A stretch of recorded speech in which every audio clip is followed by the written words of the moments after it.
नमस्कार मित्रांनो, महाराष्ट्रातील मोठी बातमी जाणून घेऊया। तुम्ही सध्या हा व्हिडिओ कोणत्या जिल्ह्यातून पाहत आहात त्या जिल्ह्याचे नाव कमेंट मध्ये सांगा। दिवसाची पहिली बातमी अशी आहे की महाराष्ट्र सरकारचा मोठा निर्णय, शिंदे गटातील 20 शिवसेना आमदारांची वाय सुरक्षा काढून घेतली। महाराष्ट्र सरकारने शिवसेना शिंदेच्या 20 आमदारांची वाय श्रेणीची सुरक्षा काढून घेतली आहे। राज्याच्या संसाधनांचा गैरवापर रोखण्यासाठी मुख्यमंत्री फडणवीस यांच्या नेतृत्वाखालील सरकारच्या पुढाकाराचा एक भाग म्हणून या पावलाकडे पाहिले जात आहे। या आमदारांना मंत्री नसतानाही अतिरिक्त भत्ता म्हणून वाय सुरक्षा कवच देण्यात आले। उद्धव यांच्या नेतृत्वाखालील शिवसेनेतून बाहेर पडल्यानंतर बहुतेक आमदारांनाही सुरक्षा देण्यात आली होती। यासोबतच भाजपच्या अनेक आमदारांसह अजित पवार गटातील आमदारांची सुरक्षाही कमी करण्यात आली आहे। नेक्स्ट,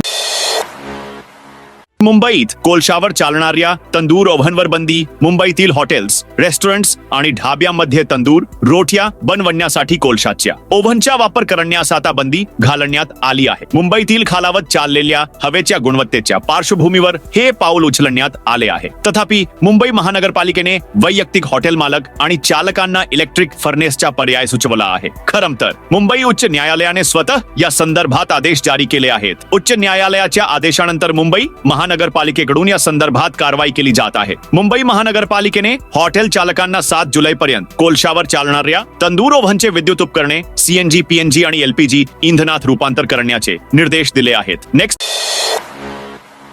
मनसेनंतर भाजपनेही लाऊडस्पीकरवरून मशिदीमध्ये अजानचा मुद्दा उपस्थित केला। महाराष्ट्रातील मशिदींवरील लाऊडस्पीकरच्या मुद्द्यावर मनसेनंतर आता भाजपही आक्रमक झाला आहे। मुंबईतील मशिदींमध्ये लावलेल्या लाऊडस्पीकरमुळे होणाऱ्या अतिध्वनी प्रदूषणाविरुद्ध भाजपने मोहीम सुरू केली आहे। मुंबई उच्च न्यायालयाच्या आदेशाचा हवाला देत पक्षाने मशिदींकडून परवानगीपेक्षा जास्त आवाज काढल्याबद्दल पोलीस तक्रार दाखल केली आहे। भाजपचे माजी खासदार किरीट सोमय्या आणि इतर पक्षाचे नेते लाऊडस्पीकरच्या आवाजाबद्दल सतत आक्रमक असतात। नेक्स्ट, ठाण्यातील आरोग्य केंद्रांसाठी पालिका जागा भाड्याने देणार। केंद्र सरकारच्या 15व्या वित्त आयोगांतर्गत शहरी आयुष्मान आरोग्य केंद्र स्थापन करण्याच्या योजनेअंतर्गत ठाणे महानगरपालिकेने 2.5 पैकी 6 केंद्रे स्थापन करण्यात यश मिळवले आहे आणि पालिकेने आणखी 8 केंद्रांसाठी जागा देखील ओळखल्या आहेत। परंतु उर्वरित 34 केंद्रांसाठी जागा उपलब्ध नसल्याने ठाणे महानगरपालिकेने अखेर या केंद्रांसाठी जागा भाड्याने देण्याचा प्रस्ताव तयार केला आहे। या प्रस्तावानुसार जागा भाड्याने देण्यासाठी पालिकेने अभिव्यक्ती स्वारस्य UIA पद्धतीने निविदा जारी केली आहे आणि येत्या काही दिवसांत प्रतिसाद दर स्पष्ट होईल। नेक्स्ट, देवेंद्र फडणवीस सरकारची मोठी घोषणा। मुंबईतील गाल घोटाळ्याची चौकशी, EOWची SIT करणार देशाची आर्थिक राजधानी मुंबई पुन्हा एकदा भ्रष्टाचाराच्या मुद्द्यामुळे चर्चेत आली आहे। हे भ्रष्टाचार प्रकरण मुंबईतील मिठी नदीच्या स्वच्छतेच्या नावाखाली झालेल्या कोट्यवधी रुपयांच्या घोटाळ्याशी संबंधित आहे। मुंबईतील गाल घोटाळ्याची चौकशी करण्याची मागणी भाजप नेते सतत करत होते। हा विषय गंभीर होत असल्याचे पाहून राज्य सरकारने या प्रकरणाच्या चौकशीची जबाबदारी आर्थिक गुन्हे शाखेच्या SIT कडे सोपवली आहे। खरं तर मुंबई शहराच्या मध्यभागी जाणाऱ्या मिठी नदीच्या स्वच्छतेसाठी आणि त्यातून निघणारा गाळ काढून टाकण्यासाठी दिलेल्या कंत्राटाच्या नावाखाली हा घोटाळा झाला आहे। भाजपच्या आरोपांनंतर मिठी नदीच्या गाळ काढण्याच्या आणि खोलीकरणातील अनियमिततेच्या प्रकरणाची चौकशी आता मुंबई पोलिसांच्या आर्थिक गुन्हे शाखेकडून केली जाईल। नेक्स्ट, उद्धव ठाकरेंना मोठा धक्का। जितेंद्र जानवले यांनी सर्व पदांचा राजीनामा दिला। महाराष्ट्रात उद्धव ठाकरे गटाला एकामागून एक मोठे धक्के बसत आहेत। सोमवारी वांद्रे पश्चिम विधानसभा मतदारसंघाचे उपविभाग प्रमुख जितेंद्र जानवले यांनी सर्व पक्ष पदांचा राजीनामा दिला। त्यांनी आपल्या राजीनाम्यात गेल्या 6 वर्षांपासून त्यांच्या अधिकार क्षेत्राबाहेर नियुक्त्या करून सरकार राजकीय नुकसान पोहोचवण्याचे षडयंत्र रचत असल्याचा आरोप केला आहे। नेक्स्ट, राज्याचा अर्थसंकल्प 10 मार्च रोजी सादर होणार। राज्याचे अर्थसंकल्पीय अधिवेशन 3 मार्च पासून सुरू होईल। हे सत्र 3 मार्च ते 21 मार्च दरम्यान होणार आहे। याशिवाय 10 मार्च रोजी राज्याचे उपमुख्यमंत्री आणि अर्थमंत्री अजित पवार विधानसभेत राज्याचा अर्थसंकल्प सादर करतील। यानंतर दुसऱ्या दिवसापासून अर्थसंकल्पावर सर्वसाधारण चर्चा सुरू होईल। दरम्यान अधिवेशनाच्या पहिल्या दिवशी राज्यपाल अभिभाषण करतील। यानंतर राज्यपालांच्या अभिभाषणावर 2 दिवस चर्चा होईल। याशिवाय पुरवणी मागण्या देखील नंतर मांडल्या जातील. विधानसभा निवडणुकीपूर्वी महाआघाडी सरकारने राज्यातील महिलांसाठी लाडकी बहीण योजना सुरू केली होती. या योजनेद्वारे लाभार्थी महिलांना दरमहा त्यांच्या खात्यात 1050 रुपये दिले जातात. तथापि महायुतीच्या नेत्यांनी लाडकी बहीण योजनेअंतर्गत 1200 रुपये देण्याची घोषणा केली होती. तथापि ही घोषणा अद्याप अंमलात आलेली नाही. तर अर्थसंकल्पीय अधिवेशनात लाडकी बहीण योजनेबाबत काही घोषणा होईल का? माझ्या प्रिय बहिणींचे लक्ष याकडे वेधले गेले आहे. नेक्स्ट, पटसंख्येअभावी मराठी शाळा बंद होणार नाहीत असे देवेंद्र फडणवीस यांचे आश्वासन. राज्यात घटत्या पटसंख्येची कोणतीही मराठी शाळा बंद केली जाणार नाही. मुख्यमंत्री देवेंद्र फडणवीस यांनी येथे आश्वासन दिले की आम्ही संबंधित अधिकाऱ्यांना या संदर्भात कारवाई करण्याचे निर्देश सतत दिले आहेत. सरकारने सर्व माध्यमिक शाळांमध्ये मराठी शिकवण्याआधीच सक्तीचे केले आहे. आदेशाचे योग्य पालन होत आहे की नाही यावर लक्ष ठेवण्यासाठी एक स्वतंत्र यंत्रणा स्थापन केली जाईल असेही फडणवीस म्हणाले. राज्यात इंग्रजी आणि इतर माध्यमांच्या शाळांचा टक्का वाढला आहे, तर मराठी माध्यमांच्या शाळांचा टक्का 4थ्या क्रमांकावर घसरला आहे. याकडे पत्रकारांनी मुख्यमंत्र्यांचे लक्ष वेधले. नेक्स्ट, अबू आझमी यांनी लव्ह जिहाद विरुद्ध समिती स्थापन करण्यावर आक्षेप व्यक्त केला. महाराष्ट्र समाजवादी पक्षाचे अध्यक्ष अबू आझमी यांनी राज्य सरकारने लव्ह जिहाद विरुद्ध समिती स्थापन करण्यावर आक्षेप व्यक्त केला. ते म्हणाले की देश संविधान आणि कायद्याने चालवला जाईल. लग्नाबाबत आधीच कायदे केले आहेत. 18 वर्षांनंतर कोणतीही व्यक्ती त्याच्या पसंतीच्या कोणत्याही धर्मात लग्न करू शकते. याचा अर्थ आता हे लोक संविधानात सुधारणा करतील. आझमी म्हणाले, कोणतीही व्यक्ती आपल्या इच्छेनुसार आपला धर्म निवडू शकते. जेव्हा तुम्ही जन्माला येतो तेव्हा तुमच्या पालकांचा धर्म तुमचा धर्म बनतो. पण जेव्हा तुम्हाला वाटते की तुम्ही दुसरा धर्म स्वीकारू शकता किंवा दुसरा धर्म तुमच्यासाठी चांगला आहे तेव्हा तुम्ही ते करू शकता. नेक्स्ट,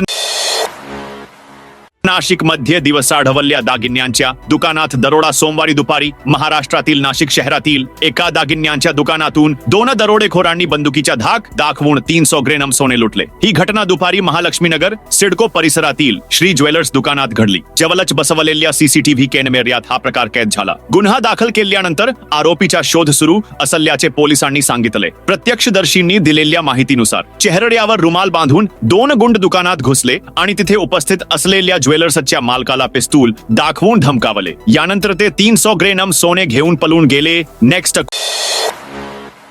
कोल्ह्यातील हाथरुण गावात हिंसक संघर्ष, दगडफेक आणि जालपोलीत 6 जण जखमी. मोठा पोलीस बंदोबस्त तैनात. अकोला जिल्ह्यातील बालापूर तालुक्यातील हाथरुण गावात सोमवारी दुपारी 2 गटांमध्ये झालेल्या संघर्षाला हिंसक वळण लागले. किरकोळ वादातून सुरू झालेला तणाव इतका वाढला की दोन्ही पक्षांनी एकमेकांवर दगडफेक सुरू केली आणि रागाच्या भरात एका 4चाकी वाहनाला आग लावली. या घटनेत 6 जण जखमी झाले असून त्यापैकी एकाची प्रकृती गंभीर असल्याचे सांगण्यात येत आहे. सर्व जखमींवर अकोला जिल्हा रुग्णालयात उपचार सुरू आहेत. एका गटाने पोलिसांना माहिती दिल्याचा संशय असल्याने हाणामारीचे कारण असल्याचे पोलीस तपासात समोर आले. या संशयामुळे दुसऱ्या गटाने हल्ला केला आणि काही वेळातच परिस्थिती नियंत्रणाबाहेर गेली. वादादरम्यान लोकांनी एकमेकांवर काठ्यांनी हल्ला केला आणि नंतर दगडफेक सुरू झाली. नेक्स्ट,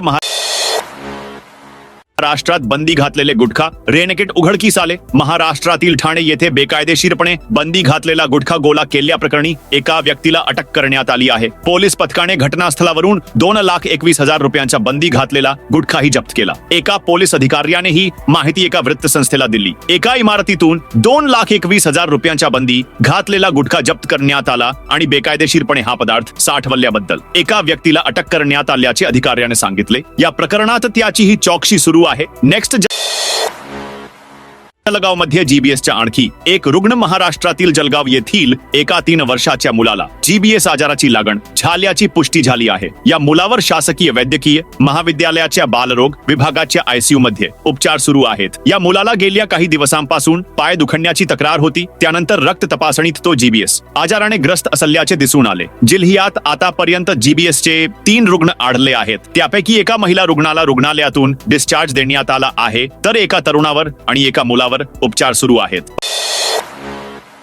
पालघर जिल्हा ग्राहक मंच 4 आठवड्यात कार्यान्वित करण्याचे आदेश. मुंबई उच्च न्यायालयाचे राज्य सरकारला पालघर जिल्हा मुख्यालय संकुलात स्थापन करण्यात आलेला पालघर जिल्हा ग्राहक मंच 4 आठवड्यांच्या आत कार्यान्वित करण्याचे आदेश आज मुंबई उच्च न्यायालयाने राज्य सरकारला दिले. पालघर जिल्ह्यात जिल्हा ग्राहक मंच स्थापन करण्याची मागणी करणाऱ्या दत्ता राणबा अडोडे यांनी दाखल केलेल्या जनहित याचिकेवर मुंबई उच्च न्यायालयाने आज आपला निकाल दिला. 4 फेब्रुवारी 2025 च्या सरकारी अधिसूचनेनुसार पालघर मध्ये जिल्हा ग्राहक मंच आधीच स्थापन करण्यात आला आहे. या प्रकरणाच्या सुनावणी दरम्यान राज्य सरकारच्या वतीने उपस्थित असलेल्या वकिलांनी असा युक्तिवाद केला की ग्राहक मंचाच्या कर्मचाऱ्यांची संख्या निश्चित करण्यासाठी सरकारने 10 फेब्रुवारी 2025 रोजी अधिसूचना जारी केली आहे. नेक्स्ट,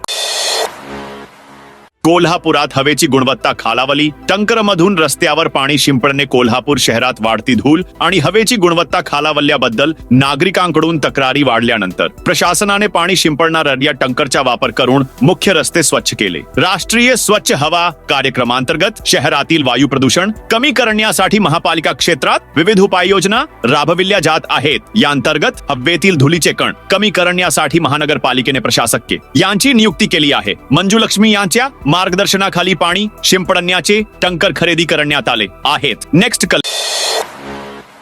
कल्याण डोंबिवली नगरपालिका सर्वोत्तम ई गव्हर्नन्स सिस्टीम साठी सुवर्ण पुरस्कार. कल्याण डोंबिवली महानगरपालिकेतील नागरिकांना अधिकाधिक नागरी सेवा ऑनलाईन ई गव्हर्नन्स सिस्टीम देण्यात महानगरपालिका प्रशासनाने महत्त्वाची भूमिका बजावली आहे. या प्रशासकीय सेवेसाठी नगरपालिकेला स्कॉच इन्स्टिट्यूटने म्युनिसिपल गोल्ड अवॉर्ड प्रदान केला. शनिवारी दिल्ली येथे झालेल्या एका कार्यक्रमात महानगरपालिका आयुक्त डॉ. इंदुराणी जाखड यांनी स्कॉच इन्स्टिट्यूटचे अध्यक्ष समीर कोचर यांच्याकडून हा पुरस्कार स्वीकारला. यावेळी महानगरपालिका मालमत्ता कर विभागाच्या उपायुक्त स्वाती देशपांडे उपस्थित होत्या. नेक्स्ट, माजी आमदार वैभव नाईक यांनी उद्धव ठाकरे यांची भेट घेतली. कोकणने शिवसेना प्रमुख बाळासाहेब ठाकरे आणि नंतर शिवसेना प्रमुख उद्धव ठाकरे यांना पक्ष म्हणून प्रचंड ताकद दिली. पण सध्या काही लोक ठाकरेंच्या शिवसेनेला धक्का देत असताना आज माजी आमदार वैभव नाईक यांनी शिवसेना पक्षप्रमुख उद्धव ठाकरे यांची भेट घेतली आणि पक्ष सोडणार नसल्याचे सांगितले. यावेळी बोलताना श्री नाईक म्हणाले, त्यांनी सांगितले आहे की ते नवीन आशा आणि नवीन कार्यकर्त्यांसह पक्ष उभारतील. नेक्स्ट, ठाण्यात मेट्रोचा सर्व्हे करण्यासाठी गेलेल्या अभियंत्यांना ढकलण्यात आले आणि मारहाण करण्यात आली. ठाण्यातील घोडबंदर परिसरात मेट्रोचे बांधकाम सुरू आहे. या सर्वेक्षणासाठी गेलेल्या अभियंत्यांना कावेसर परिसरात ढकलून मारहाण करण्यात आल्याचे उघड झाले आहे. या प्रकरणी कासारवडवली पोलीस ठाण्यात 6 जणांविरुद्ध गुन्हा दाखल करण्यात आला आहे. ठाण्यातील घोडबंदर परिसरात मेट्रोचे बांधकाम सुरू आहे. ही मेट्रो घोडबंदर मधील वडाला घाटकोपर कासारवडवली येथून धावेल. नेक्स्ट,